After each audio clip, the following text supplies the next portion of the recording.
Discriminate you?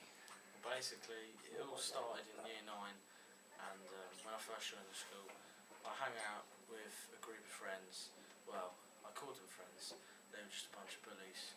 Basically, I was quite largely overweight, and I was quite big out of my group. It sounds quite funny now, but I found it quite a traumatic experience. Basically, they all called me fat, obese boy, the kid from Charlie and the Chocolate Factory. They called me Russell from that film Up. They called me Omelette from Lee Nelson's Well Good Show. And I had this throughout year 9, 10, 11, and sometimes I still get it now in year 12. So you've had it pretty hard. Yeah, quite hard. But I've had it for so long now, I'm just used to it. Yeah. So it doesn't really affect me. But it was quite bad back then. What action did you take? Well, there wasn't really much that I could do, to be honest, because I was quite intimidated by everyone. Cause Did you not go to see a teacher or no, tell your parents? no, Why could it? I just didn't, Do you not think it was important to let other people know?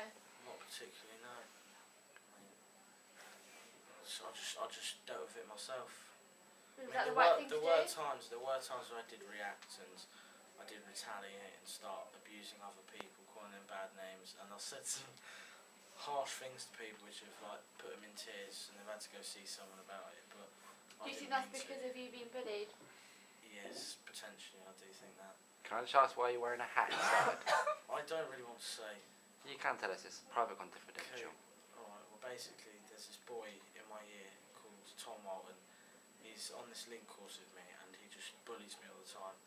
Basically, he shaved all my hair off, he pinned me to the floor, and I've got no hair on my head, so I just wear this hat permanently now. Has your mum said anything about it? My mum hasn't seen it, I haven't taken the hat off. Yeah. Okay. I don't want to tell her, she'll think I've got something wrong. Hello, Tom. It's nice to meet you too. Why do you discriminate people? Well, when I was little, I suppose, I used to get bullied myself, and then I just took it onto my own shoulders, and it's a way of getting people off my own back, I suppose. What, by just keep violating them? It makes people think not to mess with me, I suppose. So you think you're the leader of the school, to be honest? No, not of the school, but it's just a way of getting people to leave you alone. Fair enough. How do you think this affected other people? Well, I suppose now they know that just to leave me alone and just to go by their own business without getting interfering in my life. Do you have troubles at home? Is this why you offend other people?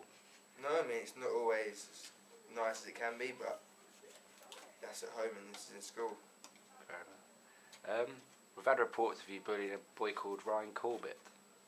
Do I know who he is? Do you? Are you friends with him? So I suppose What happened? a bit annoying. What happened with the hat incident?